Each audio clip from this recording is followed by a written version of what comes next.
Good morning, students. Today we are going to discuss a very interesting topic titled Surveillance and Censorship in India and China. This is part of our discipline specific paper, and this lecture is purely academic in nature. So, before I start with my discussion or lecture, I'll first explain the content or the structure of this lecture. So, today, first, we will discuss the meaning and nature of surveillance and censorship applicable in India and China. Then we will discuss the political nature. Then we will discuss a comparative assessment between India and China in terms of surveillance and censorship. And at the end, we will discuss the recent developments on censorship in India, especially in 2021. So, before we start with the meaning and nature of surveillance and censorship in India, it is important for us to understand that what do we understand? What do we, understand by the meaning of censorship and surveillance? By surveillance, we understand monitoring, and by censorship, we understand what? Restrictions, regulations, or a set of restrictions and regulations imposed by the government on the circulation of information in print or in media, social media, especially in this world of cyber world. Therefore, surveillance and censorship directly impact public life, individual liberty, individual freedom. As I mentioned, that it basically involves an age-old debate between between state authority and individual liberty and individual freedom, because every individual in democracy has the right to express himself or herself, has the right to privacy, has the right to association, make organizations, at the same time has the right to express his or her views in the public forum. So that is very, very important for us to understand that it's a political affair, or the entire domain of surveillance and censorship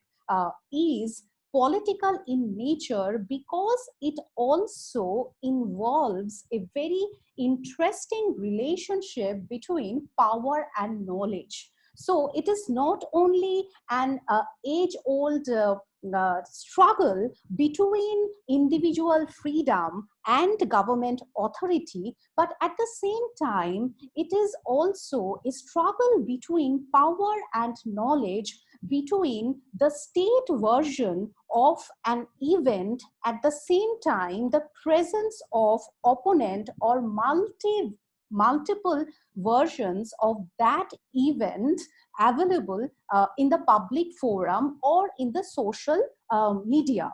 Therefore, restrictions, online restriction on information circulation, or limiting public or individual right to express themselves is very much political in nature.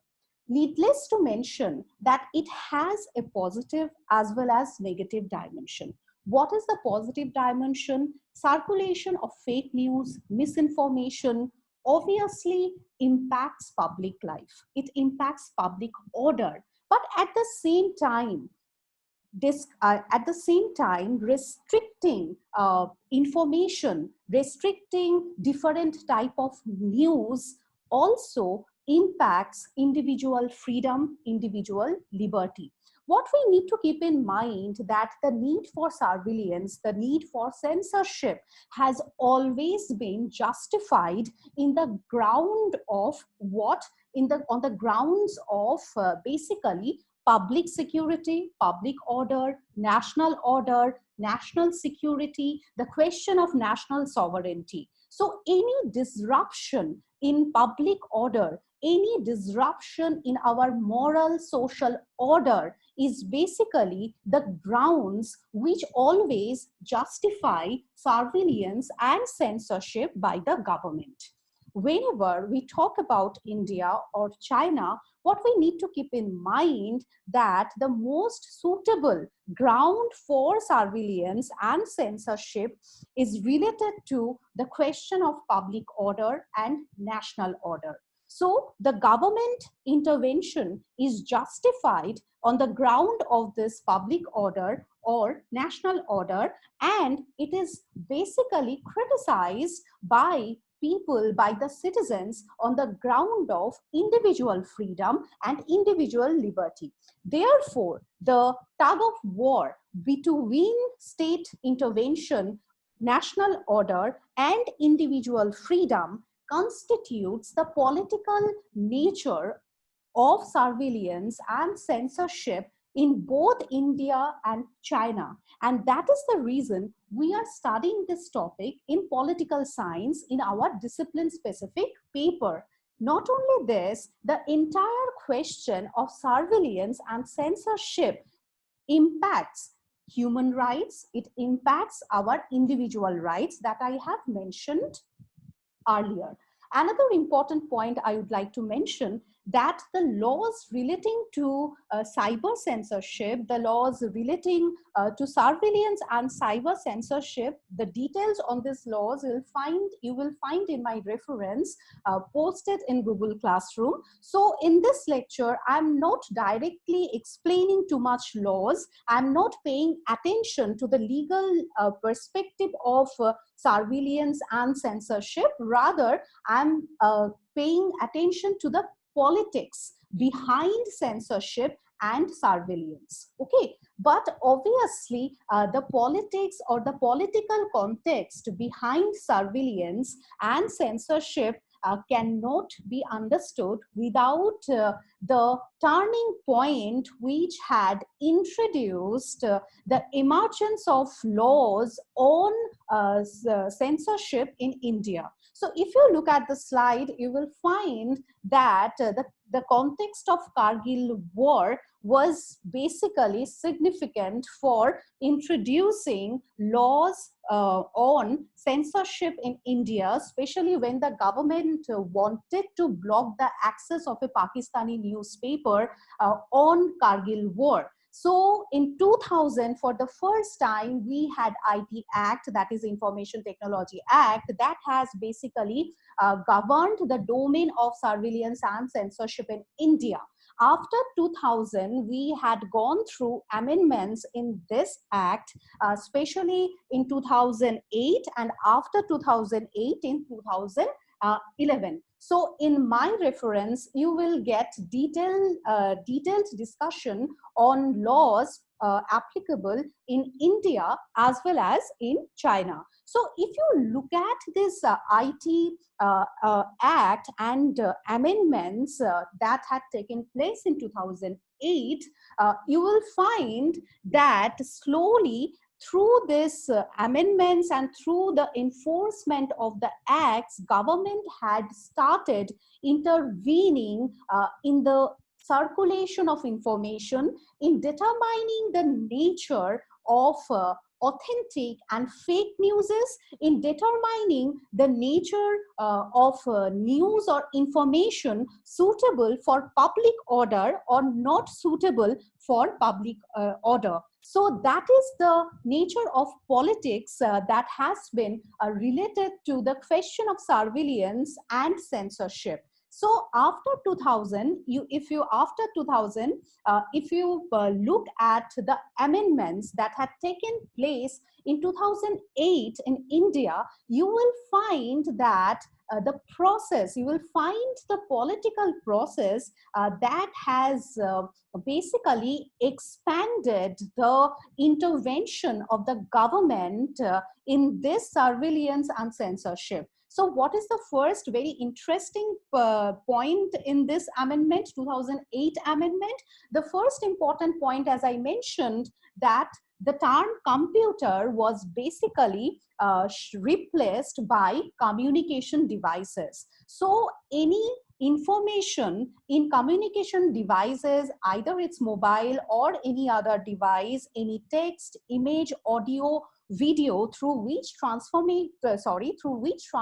of data takes place, can easily come under government purview. So this is very important, which has expanded the intervention of the government in this domain of circulation of authentic newses within quote. At the same time, what we need to keep in mind that this amendment has also introduced an exhaustive list of contents as well as contexts under which the government can intervene in social media or in print and control the access of information, or control can control the circulation of information, or can control the spread of information. So here we have seen that this exhaustive list that you will find in my reference includes many important contents like the question of national order, the question of harmful content impacting our social and moral values, including pornography, also the content like national sovereignty, public order. These are the important areas where the government has given importance, especially in case of surveillance and censorship. Not only this, after this 2008, another amendment in 2011 has also emphasized the role of different intermediaries like TikTok, Facebook, Twitter, their role to become more responsible in circulating authentic information and events. Because recently we have seen that misinformation or the spread of fake news, these incidences have also impacted our lives, especially our public life. Therefore, the intervention of the government in the domain of public life, or in the domain of individual life, in the domain of individual freedom, through surveillance and through censorship, day by day is increasing, and it is political in nature, because to some extent it is also imposing regulation and also restriction over individual and over individuals' involvement in social media.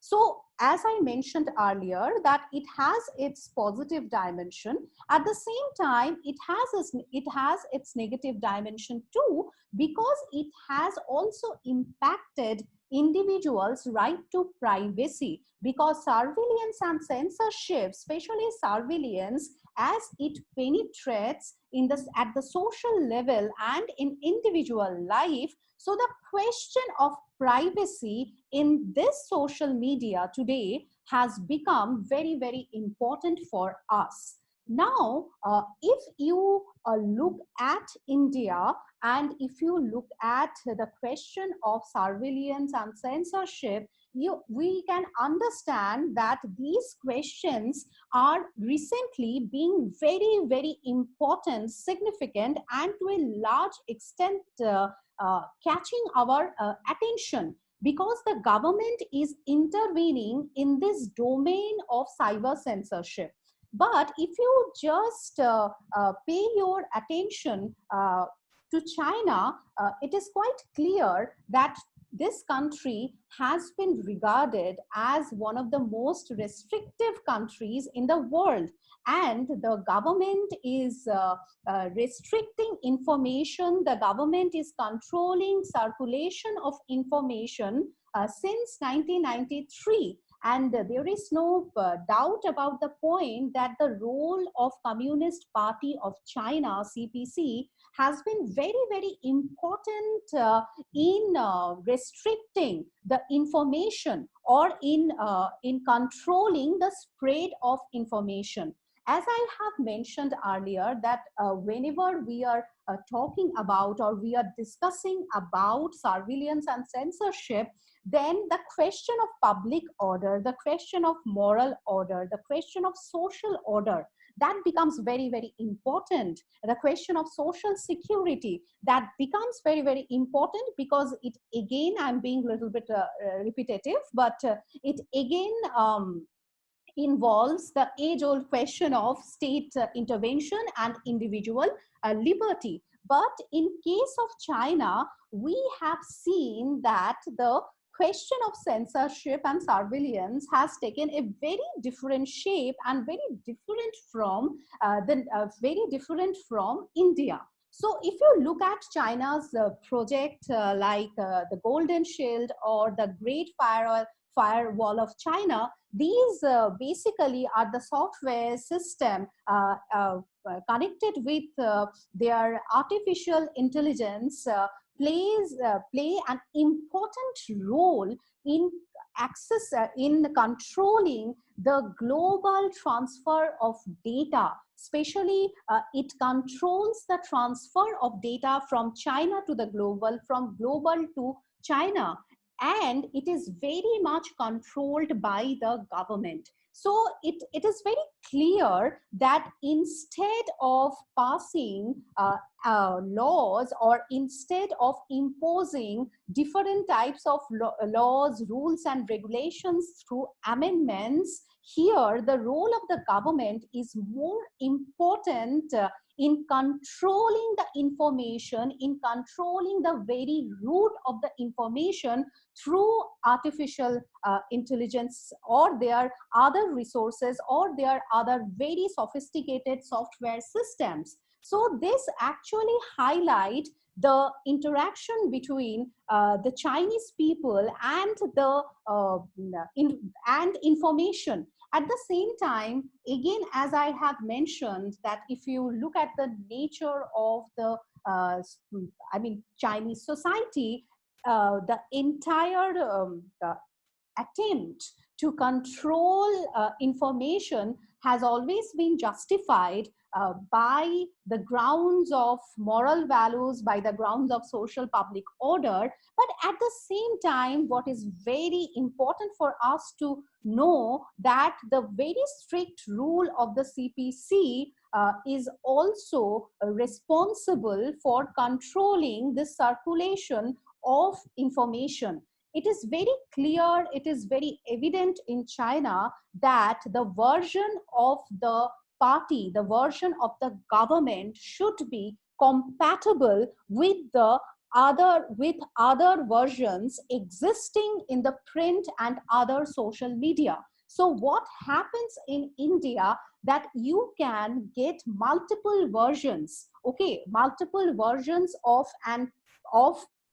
a particular event. So you can get the version of the government. At the same time, you can get various versions or interpretations on the same event or issue, including critical deliberation, including multiple criticisms. But in case of China, what we see, that it is very, very restrictive, because in case of China, the government plays very important role in controlling this interpretation, in controlling this version. And the compliance is very, very important in Chinese society, in China social media, that different international IT companies have to comply with the rules and regulations of the government. So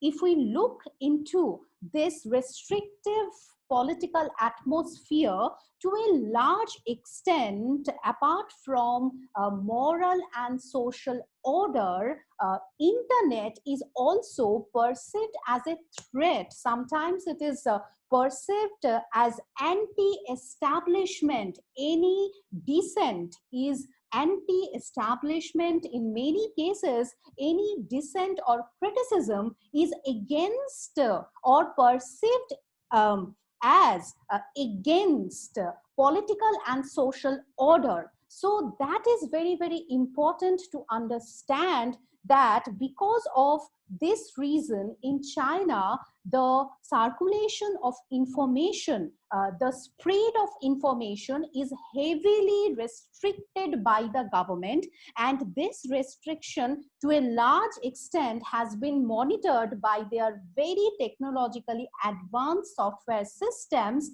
and their huge investment in their technology and resources. So if you look at this important point,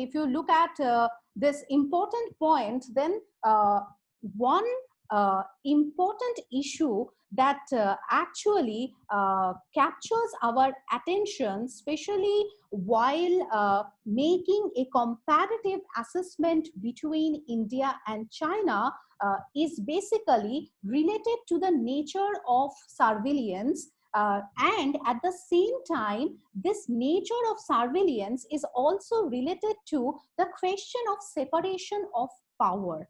In India, separation of power, principle of separation of power is extremely important. It has been backed by our constitution. Obviously, the checks and balances and the separation of powers, these principles play a very important role in protecting individual rights, in protecting individual freedom against this excessive government surveillance and censorship. So this option, or this space for movement, the space for criticism, the space for voicing our dissent is very much present in our socio-political space. But if you look at the nature of the society and the political field in China, you will find that the absolute authority of the Communist Party of China plays an important role in controlling this separation of power and checks and balances. So many organizations, many institutions, their presence become quite theoretical or ornamental, because at the end of the day, it is the Communist Party of China which decides upon the state version. And the state version is the supreme in the domain of circulation of information and other events, or any other types of information. So when you are making a comparison between this surveillance and censorship, it has to be clear that the question of the political field, the nature of the political field is very, very important, because in case of India, the space for dissent through internet, the space for dissent through social media and other communication devices is there. But so slowly we are seeing that this space is also being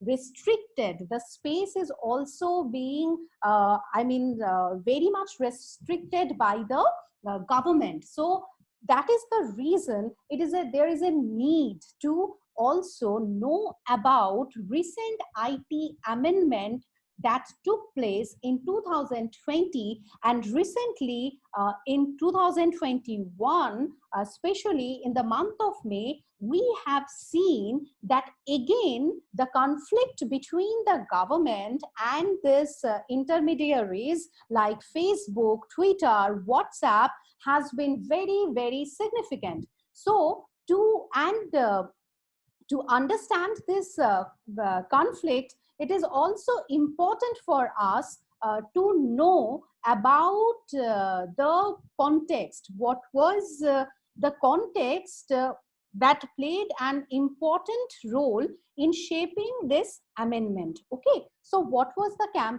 context? Obviously, the fake news that played an important role in the month of March in 2020, when we were seeing protests against NRC and CA as implemented by the government. And that time, the circulation of different types of fake news as interpreted by the government, circulation of fake news or I mean misinformation created communal disharmony in our capital. Therefore, these events had given a push to the government to control the spread of potentially harmful content. Okay, so during this context, or during this time, the government had felt the need to intervene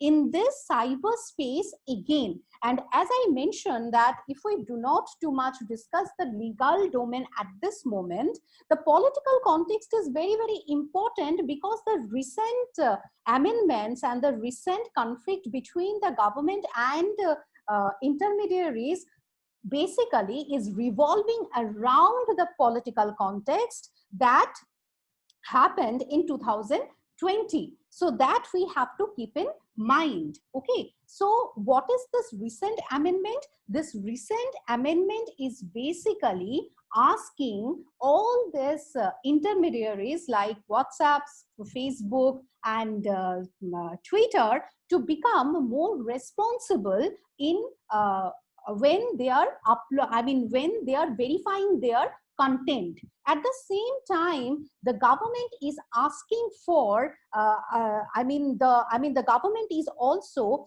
trying to locate the person or the source through which the information, or sometimes the fake or misinformation as interpreted by the government can be located. Therefore, these intermediaries are placing a very important ground of privacy, individual privacy. So if the government tries to locate the origin of the information or origin of the news, then how do we protect individual privacy, and how do we locate the question of individual privacy and government intervention? So that has been an important debate in the Indian context, especially when it is coming to cyber censorship and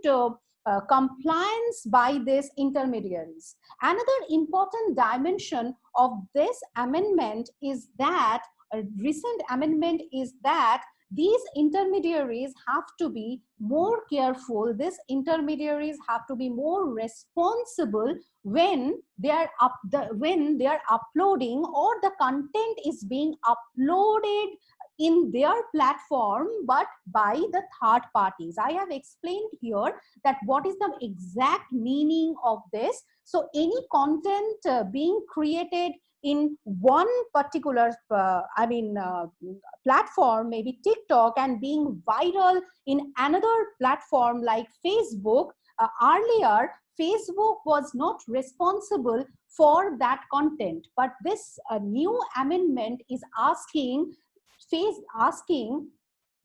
Facebook to be more responsible about that content, to be more responsible for verifying that content. So this is the recent development on surveillance and cyber censorship that we are seeing in India.